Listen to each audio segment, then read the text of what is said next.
présenter quelques livres pour enfants. Ça fait un petit moment que j'ai pas fait de revue pour enfants. Je vous en avais parlé pour Instagram, a priori ça vous intéressait. Je me suis dit en plus que ça pouvait être pas mal à la veille de Noël. Parce que c'est vrai que moi j'offre très facilement des bouquins parce que j'aime pas toujours offrir des jouets.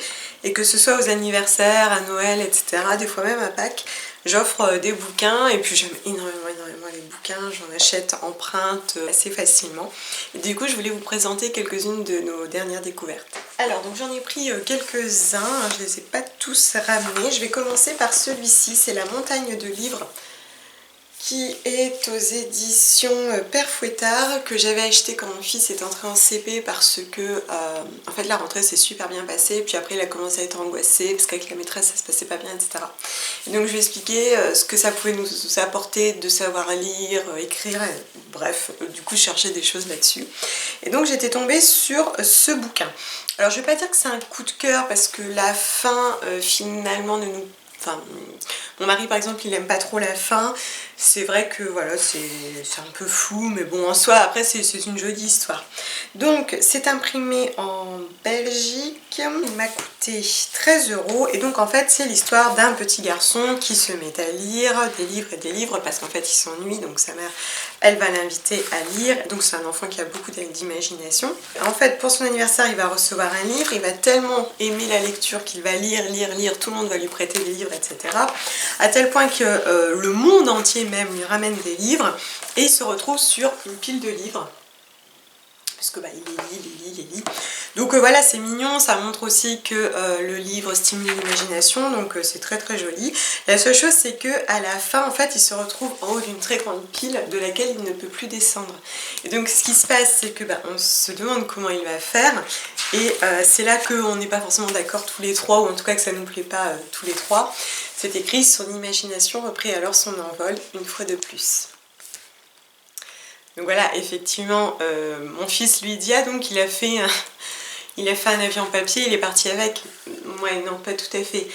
Mais en soi, j'ai envie de dire, peu importe, hein, ça stimule l'imagination, ce qu'on peut, au fur et à mesure, il va comprendre qu'en fait, à travers les livres, on imagine plein de choses, on rêve, on voyage. Donc voilà, je trouve quand même que c'est une très jolie histoire, que je pourrais d'ailleurs tout à fait offrir à quelqu'un. Ensuite, j'avais acheté en même temps ce bouquin donc aux éditions Circonflexe. C'est une édition que je connais assez bien. Je me demande si je vous en ai pas déjà parlé. Donc celui-ci a été imprimé dans l'Union Européenne.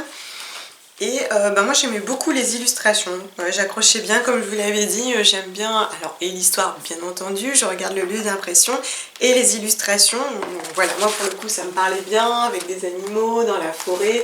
Et comme mon fils commence seulement à apprendre à lire, c'est important que les illustrations soient riches et explicites, et en plus mon fils aime beaucoup les illustrations. Donc en fait ce sont des animaux qui sont dans la forêt, ils se mettent à pleuvoir, donc ils vont tous s'unir pour trouver une caverne, s'abriter, mais dans la caverne il n'y a pas de lumière, donc en fait le renard va chercher une solution, il trouve des lucioles, etc. C'est une très jolie histoire, c'est tout mignon. Comme je vous le disais, pour les histoires du soir, je recherche énormément d'histoires où tout se passe bien, où tout va bien, il n'y a pas de heurts, il n'y a pas de problème, il n'y a pas d'angoisse, l'histoire est jolie, elle est bienveillante, et ça en fait typiquement partie. Voilà, c'est une très jolie histoire qui se termine bien.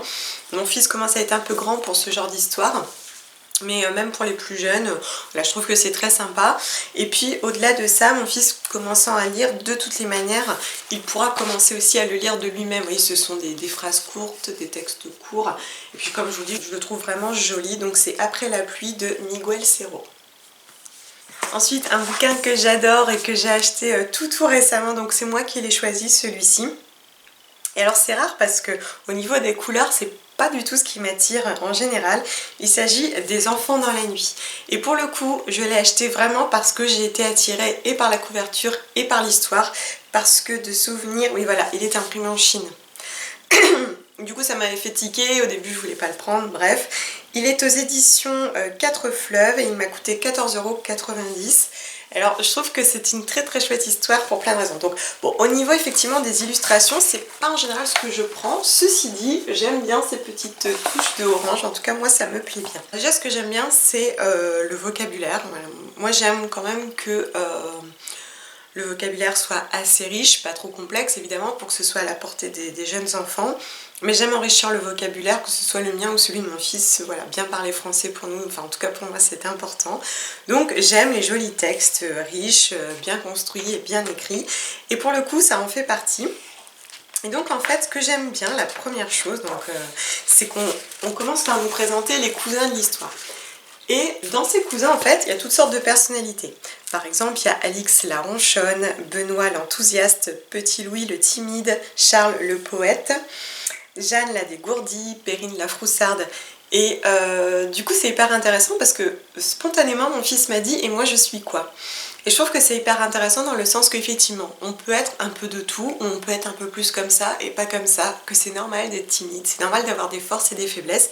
Ce qui fait qu'avant même de commencer l'histoire, on avait commencé à parler de la personnalité, des traits de la personnalité, de comment exploiter ses forces, de comment apporter ses forces à un groupe, comment aider un groupe, etc. Donc rien que ça, moi ça m'avait plu, j'ai tout de suite accroché. Donc en fait, je vous lis juste l'introduction. Chaque soir, les ténèbres déploient leur manteau de velours sur le monde, couvrant monts et vallons d'une ombre percée d'éclats de lumière. Chut, tends l'oreille. Quel est donc ce fredonnement? Le ronronnement d'un tigre? Le froufrou d'un cerf-volant? Non, c'est la lune qui, à son habitude, chante les beautés de la nuit. Je trouve que c'est très joli, très poétique. Et en fait, tout au long de l'histoire, il va y avoir toutes sortes de bruits. On va entendre des chouettes, on va entendre les bruits de la nuit. Ce qui fait que je trouve que c'est une chouette histoire du soir ou de fin de journée pour s'apaiser parce que du coup, je parle à voix basse, je chute, je chuchote, je parle plus fort, je reproduis les bruits, je tape des fois sur le livre pour reproduire les bruits quand ils descendent des marches par exemple. Et je trouve que du coup ça stimule plein de sens, c'est un livre qui est très très apaisant parce qu'en fait ce qui va se passer c'est qu'en pleine nuit, les cousins qui sont ici vont sortir de la maison et vont aller découvrir ce qui se passe pendant la nuit. Et il se passe plein de choses pendant la nuit.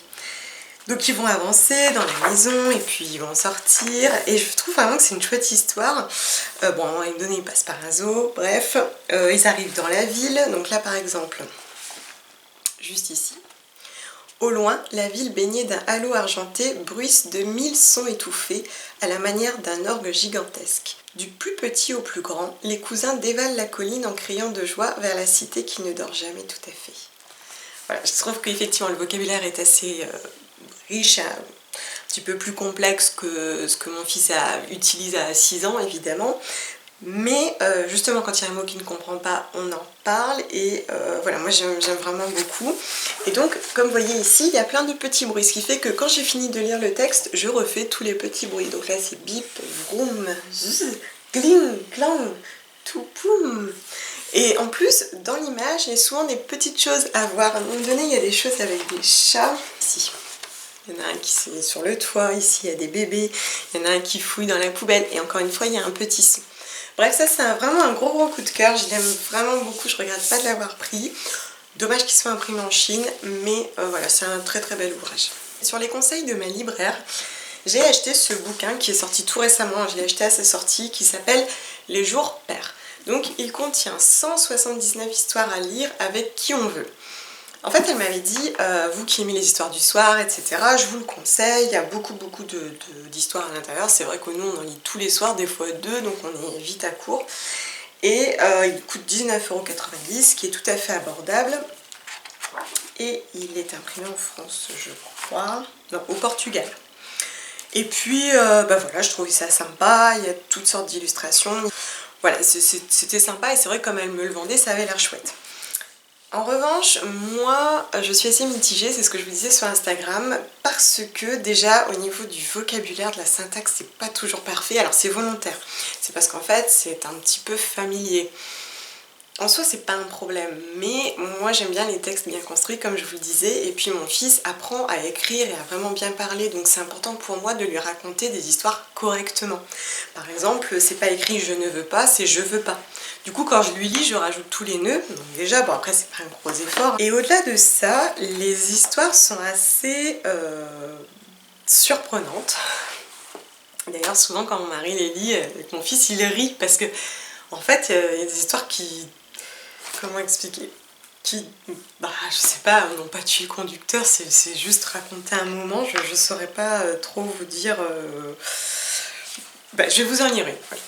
Donc 24 octobre, oui, parce que donc du coup c'est les jours pairs, donc vous avez à chaque fois la date, ce qui vous permet de suivre un jour sur deux. Donc je vais vous lire cette toute petite histoire, hein, vous allez voir, comme ça vous pourrez vous faire un avis au-delà du mien. Claude la girafe. Papa, oui, tu peux me raconter une histoire avec une girafe? Avec une girafe? Mais pourquoi avec une girafe? Parce que c'est bien avec une girafe. Bon, d'accord, je vais te raconter une histoire avec une girafe. Alors, bon, ben c'est une girafe. C'est une girafe qui... Une girafe qui quoi, papa? C'est une girafe qui marche, voilà, une girafe qui marche. Et c'est tout? Non, c'est pas tout. C'est une girafe qui marche vite, dans la forêt, voilà. C'est une girafe qui marche vite dans la forêt. Et comment elle s'appelle, la girafe, papa? Je sais pas. Moi, elle s'appelle Claude. Elle s'appelle Claude, la girafe, papa? Bah oui, elle s'appelle Claude. Mais c'est pas du tout un prénom de girafe, Claude. Qu'est-ce que tu en sais? Tu as déjà demandé aux girafes comment elle s'appelait? Bon, non, hein. Eh bien, elle s'appelle Claude. En plus, c'est nul, on sait même pas si c'est Claude fille ou Claude garçon. C'est une girafe, c'est Claude fille. T'es sûr? Bah oui, on dit une girafe, c'est une fille, donc c'est Claude fille. Mais il n'y a pas de girafe garçon alors? Si, sinon il ne pourrait pas y avoir de bébé girafe, s'il n'y avait que des girafes filles. Et comment ils s'appellent alors les girafes garçons? Bah Claude aussi, mais Claude garçon. Papa? Oui? C'est pas trop bien en fait les histoires avec les girafes. Ah, je t'avais dit, hein, je suis nulle en histoire de girafe. Tu veux qu'on arrête? Oui, je préfère. Ok. Claude la girafe marche vite dans la forêt, se cogne...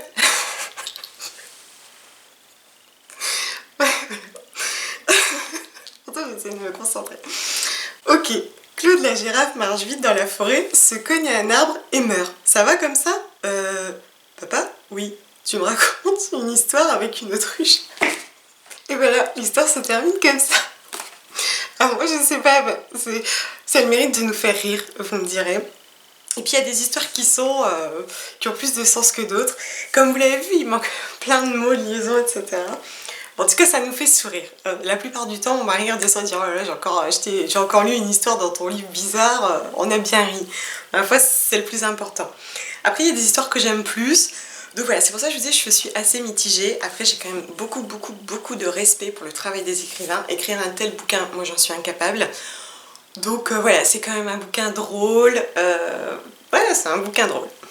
Je vais terminer avec un bouquin que j'ai effectivement acheté pour mon fils à la base, mais qui m'a attiré moi déjà, et qui au final n'est pas adapté à son âge. Mais c'est un bouquin que j'aime tellement, qui est tellement beau. Je pense même qu'on pourrait l'offrir à un adulte ou à une personne qui aime le monde des fées, le monde magique, etc. Il s'agit des souvenirs du vieux chêne.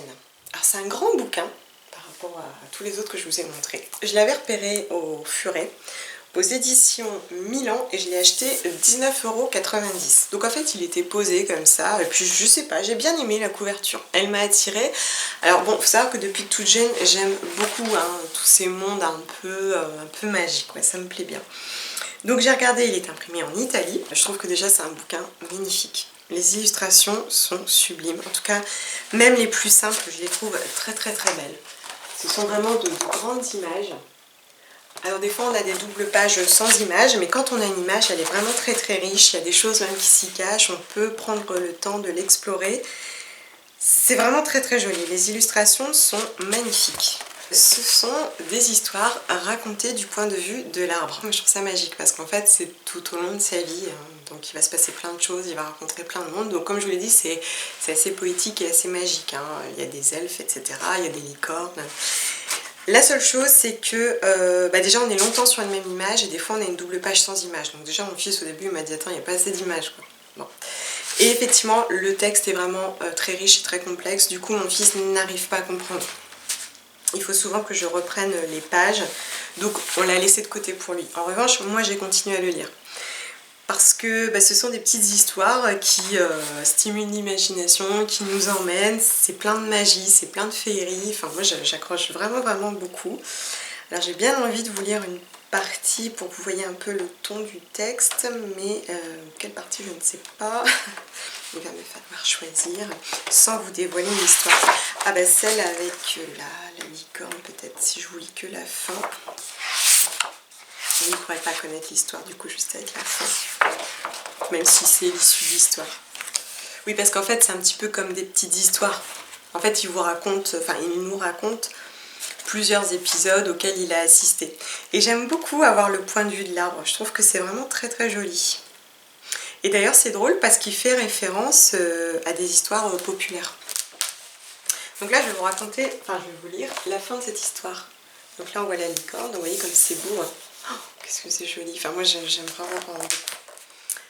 Elle chanta une seconde fois, puis une troisième et une quatrième fois, en vain. Son compagnon n'arrivait pas. Du plus loin qu'on pouvait entendre, rien ne lui répondait que le silence de la forêt. Alors, d'une poche de son gilet, elle tira un petit livre. « Je vais chanter autre chose », confia-t-elle à la licorne. Elle trouva dans son livre un poème ravissant qu'elle chanta avec grand plaisir, ce qui allégea beaucoup l'ennui de l'attente. Elle voulait en lire un autre, puis un autre, puis un autre. Jusqu'alors, la dame n'avait pris la peine d'apprendre qu'une chanson, celle qui ressemblait le plus à sa propre situation. Mais chaque nouveau poème lui procurait une émotion inconnue, si bien qu'elle finit par entièrement oublier la raison pour laquelle elle chantait. « Écoute, dit-elle à la licorne, tu vas rester à côté de moi, pour que je puisse reprendre le livre du début. Au début. Pour chaque poème lu, je prendrai la feuille d'un arbre et je la glisserai entre les pages. Sitôt qu'elle fut sur ses sabots, la licorne s'ébroua. Que croyez-vous qu'elle fit ? Eh bien, elle ne s'enfuit pas. Elle resta à quelque distance de la dame, qui reprit son chant comme elle l'avait prévu. Et sitôt qu'une chanson finissait, la licorne guidait la musicienne vers une feuille d'une nouvelle forme. Plus elles avançaient dans la forêt, plus il devenait impossible aux chasseurs de les rejoindre. Mais cela n'avait plus d'importance. La dame apprit peu à peu les propriétés de chaque arbre, et même de chaque plante, depuis les feuilles jusqu'aux racines. Et lorsqu'elle n'eut plus rien à lire, elle put inventer ses propres chants. Grande poétesse, elle passa le reste de sa vie dans la forêt. Car, voyez-vous, plus on est savant, plus on reste sauvage. Je trouve que ce sont vraiment des très très belles histoires. Bon là, évidemment, je vous ai pas raconté le début, c'est pas l'idée. Mais voilà, c'est vraiment très très très joli, très poétique. Et je pense que ça peut être aussi un très chouette cadeau de Noël pour des gens qui aiment un petit peu ces univers-là, ou pour un enfant peut-être un petit peu plus âgé aussi qui aime bien, peut-être plus une fille. Enfin, après voilà, faut pas être trop dans les clichés, mais c'est vrai que mon fils pour l'instant il est pas du tout dans ce genre de choses. Donc voilà pour les quelques découvertes. Je vous aurais remis au-dessus des liens vers mes vidéos précédentes, si ça vous intéresse d'avoir des infos sur des livres pour des enfants plus jeunes. Et voilà, sur ce, je vous remercie beaucoup de m'avoir écouté et regardé. Je vous dis à très bientôt. Prenez soin de vous. Bisous.